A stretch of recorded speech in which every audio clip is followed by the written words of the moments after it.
Fala pessoal, tudo bem? No vídeo de hoje eu vou explicar por que eu ainda acho que os fundos imobiliários de tijolos podem se valorizar 31% na Bolsa de Valores. Me acompanha para você entender o raciocínio. Bom, vamos lá pessoal, os fundos de tijolos são aqueles que investem em imóveis reais. Então eles compram imóveis, recebem aluguéis que são reajustados ano após ano e esses imóveis se valorizam ao longo do tempo. E a gente precisa comparar esses fundos imobiliários com o Tesouro IPCA longo. Eu vou colocar aqui o Tesouro IPCA mais 2035.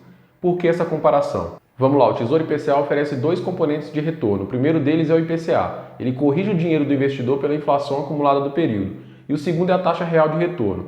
No momento em que eu gravo esse vídeo, o Tesouro IPCA 2035 oferece cerca de 5,5% ao ano acima da inflação como rentabilidade. Se você levar esse título a vencimento, você vai receber a inflação do período e 5,5% ao ano de retorno real. Esse é o Tesouro IPCA. E por que a gente pode comparar ele com os fundos imobiliários? Vamos entender. Os fundos de tijolos conseguem proteger o capital do investidor dos efeitos da inflação ao longo dos anos. Isso acontece porque os imóveis se valorizam por índices inflacionários ao longo do tempo.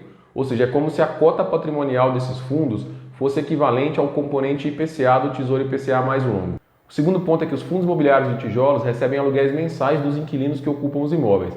E esses aluguéis são reajustados ano após ano. Isso é como se fosse o componente real de retorno do Tesouro IPCA mais longo. E é por isso que os fundos imobiliários são equiparáveis ao Tesouro IPCA mais longo. Eles deveriam ser comparados com o Tesouro IPCA mais 2035, por exemplo. Você possui uma componente de retorno atrelada à inflação, que é dada pela valorização dos imóveis, e uma componente de retorno real, que é dada pelos aluguéis dos imóveis ao longo dos anos. Beleza, pessoal? A gente já sabe que a gente precisa comparar os fundos de tijolos com o Tesouro IPCA mais longo. No momento em que eu gravo esse vídeo, o Tesouro IPCA mais 2035 paga 5,5% ao ano acima da inflação. Se a gente analisar os bons fundos de tijolos disponíveis na Bolsa, ou seja, aqueles de gestoras consagradas, com imóveis de qualidade, bem localizados, eles pagam em média 8,5% ao ano em proventos. A gente chega, portanto, que o spread a favor dos fundos imobiliários é de 3%. O que é esse spread, pessoal? É a diferença entre o 8,5% que você vai receber investindo em fundos de tijolos, que você vai receber só de proventos ao longo de um ano, com os 5,5% que o Tesouro IPCA mais 2035 paga de retorno real. 8,5% menos 5,5%, 3%. Esse é o spread atual a favor dos fundos imobiliários. O spread sempre vai ser favorável aos fundos imobiliários, afinal, fundos imobiliários são investimentos de renda variável e por isso eles têm um risco maior do que o Tesouro IPCA. O Tesouro IPCA, por sua vez, é um investimento de renda fixa desde que você leve até vencimento. Se você vende antecipadamente, você pode ganhar mais ou menos ou até perder dinheiro pela marcação ao mercado. Então jamais compre um Tesouro IPCA ou Tesouro pré-fixado se você não conhece o conceito de marcação ao mercado. Agora vamos lá, o spread atual a gente viu que é de 3%. Imagina agora o seguinte cenário, a Selic no Brasil em algum momento ao longo dos próximos anos ela vai para 7% ao ano e o IPCA vai para 3,5% ao ano. É claro que isso não é garantido, isso depende da evolução das contas públicas, ou seja, da trajetória da dívida pública em relação ao PIB brasileiro, da evolução dos juros nos Estados Unidos, do preço da gasolina e do diesel aqui no Brasil, depende de uma série de fatores macroeconômicos. Mas vamos imaginar aqui nesse exemplo que em algum momento ao longo dos próximos anos a Selic caia para 7% e o IPCA seja de 3,5%. O que será que vai acontecer com os fundos imobiliários? Vamos entender. Nesse cenário, o Tesouro IPCA mais longo vai pagar algo em torno de IPCA mais 3,5% ao ano. Se a gente considerar que o atual spread de 3% vai se manter nesse cenário futuro, os fundos imobiliários precisariam pagar algo em torno de 6,5% ao ano em dividendos, para poder manter o atual spread de 3% num cenário onde o Tesouro IPCA mais longo pague 3,5% ao ano acima da inflação. Olha só, hoje os fundos imobiliários eles pagam cerca de 8,5% ao ano e o Tesouro IPCA mais longo 5,5% ao ano, 3% de spread. Se daqui a algum tempo a Selic cai para 7% e o Tesouro IPCA paga 3,5% ao ano acima da inflação, para que a gente mantenha o mesmo spread de 3% a favor dos fundos imobiliários, eles precisam pagar algo em torno de 6,5% ao ano em dividendos. Agora pensa comigo aqui, pessoal, como é possível os dividendos dos fundos imobiliários de tijolos caírem dos atuais 8,5% ao ano para 6,5% ao ano? A gente sabe que o dividendo absoluto por cota, ele vai na verdade aumentar ano após ano porque os fundos de tijolos eles vão reajustar os aluguéis dos imóveis.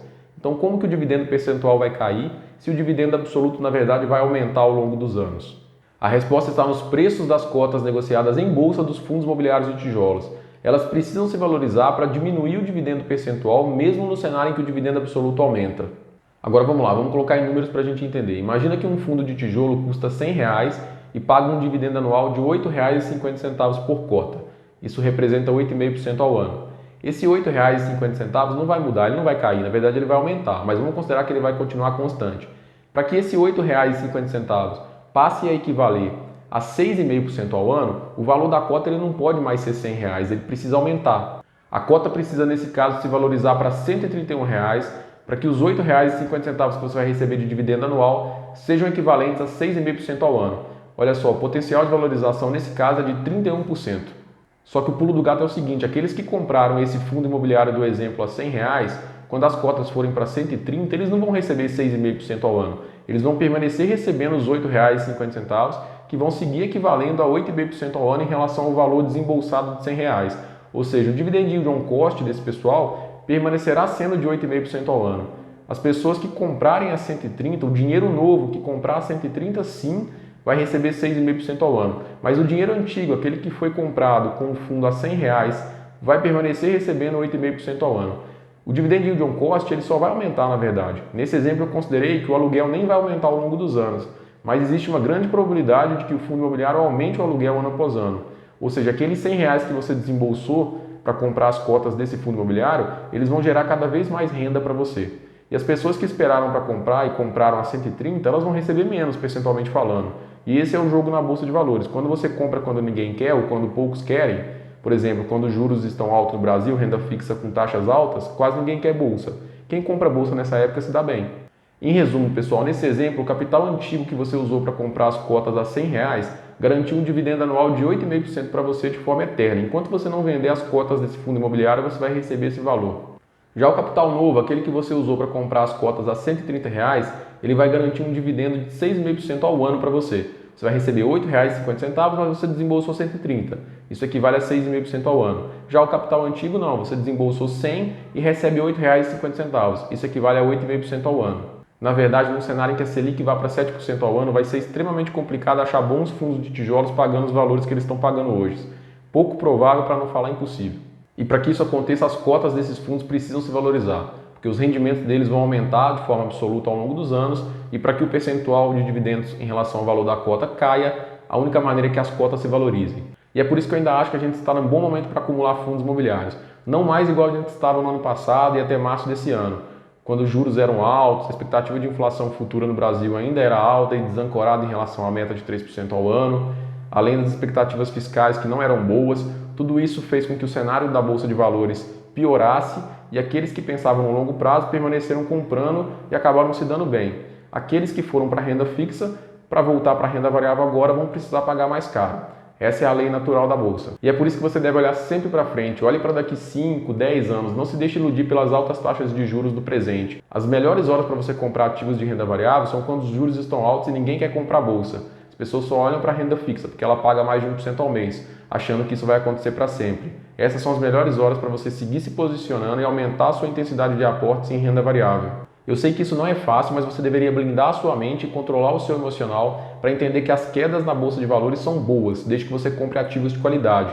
Você deveria se posicionar sempre do lado oposto ao da maioria e comprar quando poucos querem. Você deveria ser contracíclico, isso vai garantir a sua sobrevivência no longo prazo e vai aumentar o seu retorno e a sua renda no futuro. Olha só, quem comprou fundos de tijolos em março de 2023 conseguiu travar um dividendo médio de 10% ao ano, em fundos de alta qualidade. Isso porque o preço das cotas estava totalmente amassado naquela época. Então quem comprou conseguiu garantir um dividendo absoluto que, dividido pelo valor desembolsado nas cotas, equivale a cerca de 10% ao ano. É raro você conseguir comprar fundos de elevada qualidade que pagam só em proventos 10% ao ano. Quem aproveitou se deu bem. Os fundos imobiliários de tijolos são excelentes alternativas para você criar uma renda mensal recorrente líquida de imposto de renda e o melhor, independente da Selic e do IPCA. A Selic pode cair assim como o IPCA, que o seu dividendo absoluto não vai diminuir, pelo contrário, ele só vai aumentar ao longo dos anos porque os aluguéis dos imóveis são reajustados por índices inflacionários. Bom pessoal, no vídeo de hoje foi isso, espero que eu tenha conseguido agregar valor para você. Se você gostou desse conteúdo, considere se inscrever no canal, deixe o seu like e o seu comentário, isso me ajuda a seguir forte por aqui postando conteúdo de qualidade para você. Um grande abraço e bons investimentos a todos.